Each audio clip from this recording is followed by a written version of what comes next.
Hi everyone! Good morning po! Good morning sa lahat! Happy Saturday! Today is nandito na naman ako sa garden kasi wala po akong pasok at mamimitas po ako ng broccoli. Actually guys, namitas na ako last night pero marami pa rin ang natira sa aking garden at sayang naman. So, pipitasin ko na at ipamimigay ko sa aking mga kaibigan. At before that, i-flex ko lang po ang aking mga pumpkin seedlings dito. Yung mga nai-repot ko na seedlings guys. They are tromboncino pumpkin and butternut pumpkin. So iba't ibang klase po ang kalabasa dito sa Australia guys. Merong butternut, tromboncino, merong Jap pumpkin or tinatawag na Kent pumpkin. Merong Queensland blue at yung mga heirloom varieties. Pero ang akin this season is butternut at tromboncino. So guys, meron din akong sayote dito that I grow last year. So nag-save po ako ng 2 pirasong sayote mula sa aking puno from last year. At hindi ko talaga lahat kinain. Nagtira talaga ako guys para meron na naman akong maitanim this year. So ganyan po. Meron din ako mga strawberries in pots. Pero ililipat ko to sa mga malalaking paso guys. But for now, ganyan lang kalaki ang aking mga paso. But I will try to find a bigger one. Like this one guys. Ito, medyo malaki siya. Pero I prefer the biggest size. Ganito. Para there's room for maraming soil. Spring has sprung na talaga guys kasi mainit na po dito. Yung temperatura ngayon ay parang nasa Pilipinas lang. I think it's about 27 degrees Celsius. Kaya ini-enjoy ko po talaga habang may araw ay nandito po ako sa garden. Kasi alam nyo naman pag winter ay balot na balot po kami dito kasi napakalamig po.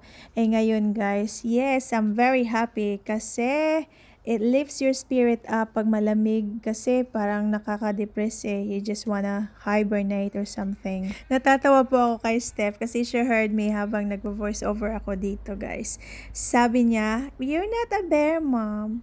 It's just a saying that I just wanna hibernate." Kasi naman, pag winter, tinatamad talaga akong lumabas ng bahay. Eh, gusto ko lang nakahiga, nagtatamad-tamaran lang. I just wanna stay indoor kasi malamig, di ba? Eh ngayon guys, spring na naman. So I need to prepare my soil. I need to prepare my garden for summer vegetables or spring vegetables like tomatoes, pumpkin, yung mga chili, capsicum, at lahat ng mga pang-summer na vegetables. At guys, mahilig din naman ako magtatanim ng mga bulaklak pero I prefer vegetables kasi at least maipamimigay ko siya sa aking mga friends and then makakain din siya at the same time I can share some to the charities that I love and support in my local town. Some of the flowers that I have in my garden ay yung mga daisies, roses o mga saisies. Ano pa, Steph? Orchids, lavenders, I have canna lilies. Yung mga orchids ko ay iba't ibang kulay. Meron akong puti, meron akong yellow, at marami din ako mga succulents. So, si Stephanie po mahilig siya magkukolekta ng mga succulents. And some of you probably knew that meron din ako mga puno like apricot tree, apple tree, meron akong quince, meron akong locust, dragon fruit, meron akong peach and nectarines, at meron din akong fig. Those climbing vines behind me guys, yung along the fence ay hindi po siya vegetables. Parang kamuti siya pero hindi po siya makakain. It's called morning glory. It's got purple flowers in spring or summer. Pero kakatrim ko lang yan guys eh, kaya wala pa siyang bulaklak. And as you can see, meron na pong laman ng ating basket, kaya nakasmile na po si Inday. Laundry basket talaga ang ginamit ha. This variety is the green ones. Meron din akong purple this year. Ang lasa po niyan ay kapareho lang po ng broccoli, but I prefer broccoli kasi matamis-tamis po ang kanyang stem. That's my favorite part of it. ang stem po guys. The reason why I planted so much this year ay nag-self-seeded po siya guys kasi I'll let them go to flower and then kinukolekta ko po yung mga seeds. I just sow them on the ground at tumubo po yung mga seedlings. So around April or May ba yun? I can't remember na. Ay tinanim ko lang siya at inaalagaan ko lang siya. The best part of autumn or winter gardening is hindi mo na kinakailangan pang didiligan ng iyong mga pananim kasi rain is always available. Char, punong-puno po ang mga tangke namin dito guys. Unlike summertime, kinakailangan ko pong didiligan ng aking garden everyday at syempre, mahal din ang aking tubig. Every quarter po ang bayaran namin dito sa tubig guys. So, pag summertime po, mga around $500 or $600, depende po sa aking usage. But winter is good kasi mababa lang ang aking usage ng aking mains water. So mga around $150 to $200 lang po ang aking bill for 3 months. Nakakatipid po ako guys kasi hindi na po ako bumibili ng mga gulay. Kukuha lang po ako sa aking garden, presko po at pag gusto kong magsabaw or kaya mag-stir fry, whatever I wanna cook with vegetables in it, meron po akong mga available veggies in my backyard.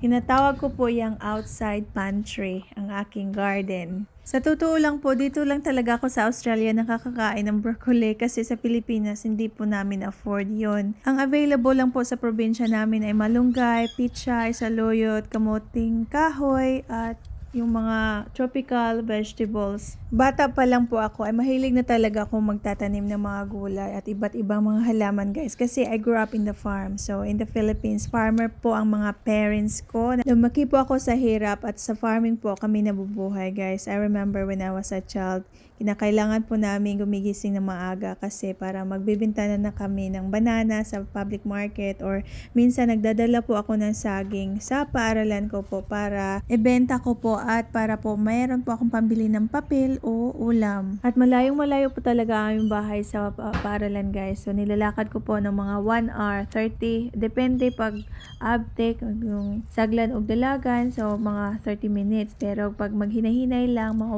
1 hour. And kung mag-ulan gani guys, wala po kami pambili ng payong kaya yung gamit namin ay yung plastic ng abono.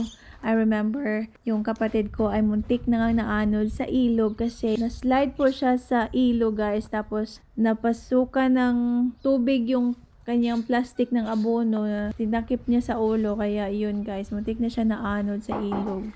Buti na lang po meron po kaming kasabay noon yung kapitbahay namin at bigla siyang nahatak na grab hold agad yung kamay ng aking kapatid at yun, she's safe and sound. Pero yun po guys, basang-basa na po yung uniform niya. Ang dami ko namang daldal. So, nandito na pala tayo dito na banda. Pinapakita ko lang po sa inyo ang mga pananim dito na area. Meron ako mga daisies. I love this kind of daisy kasi nag-iiba yung kulay niya guys. At ayun po guys ang panoramic view ng aking garden. Actually, nililinisan ko po ito last night kasi tinatanggal ko po yung mga dead leaves. At iwas sakit na din kasi meron po akong aphids or aphids ba yan. Yung peach tree ko guys ay namumulaklak na po guys. Actually, I grew that from seed. So as you can see guys, makikita nyo po na napaka-healthy ang aking mga pananim. Yung broad beans at malalaki yung mga dahon ng mga broccoli. Kasi I'm using aged manure, yung cow poo or chicken manure guys and blood and bone. So, ayun po. Continue tayo sa ating story, life story. Grabe talaga yung mga childhood memories namin, guys. Sometimes it was fun, sometimes hindi. Kasi lumaki po kami sa hirap, guys. At ang kahirapan po ang nagtulak sa akin na mangangarap na makapag-ibang bansa. Nasa ibang bansa nga naman, nagbubunot pa rin ng damo, wala pa rin kaarte-arte. Hindi pa rin pumuti. Mukha ka pa rin katulong, nakapangasawa nga lang ng afam na iahon na sa hirap. Ay besh, ang sakit mo namang magsalita. Please, wag namang ganun. Ayun lamang po ay ilan sa mga comments na narinig ko guys. Kasi hindi talaga ako pumuti. More than 13 years na ako dito sa Australia guys. Yung skin ko ay morena pa rin. At sa totoo lang po, yun po ang gusto ng mga puti dito ng mga Australiano. Yung darker colored skin. I told this to one of my Australian friends and she was like, "Are you crazy? I want your skin. Can we swap?"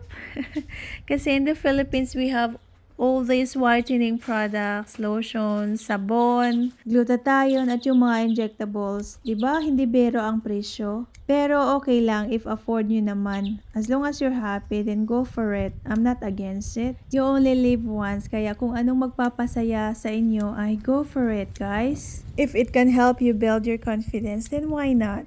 Sana po hindi utang ha. At kung mangungutang man kayo ay dapat nyo ding bayaran. Hindi po mabilis na kumita ng pera sa panahon ngayon. Isipin nyo din po ang mga paghihirap na dinanas namin dito. Na-homesick din po kami at meron po din kami sari-sariling pamilya na sinusuportahan dito, guys. At pasensya na po sa mga nag-private message sa akin na mangungutang daw pambili ng bigas or gatas sa kanilang mga anak. I'm so sorry, I cannot send you some money kasi meron din akong mga priority sa buhay. Siyempre, unahin ko muna ang aking mga bills dito, guys. Marami din po akong bayaran. Tubig, kuryente, council rate, car registration, insurance, at marami pang iba. So, pagpasensyahan nyo muna ako. O siya nga pala, taos puso po akong nagpapasalamat sa inyo kasi pinanood nyo po itong vlog na to. At maraming salamat po sa pag-subscribe sa aking channel. Meron din po akong Facebook page at TikTok account. And that's it. Bye for now!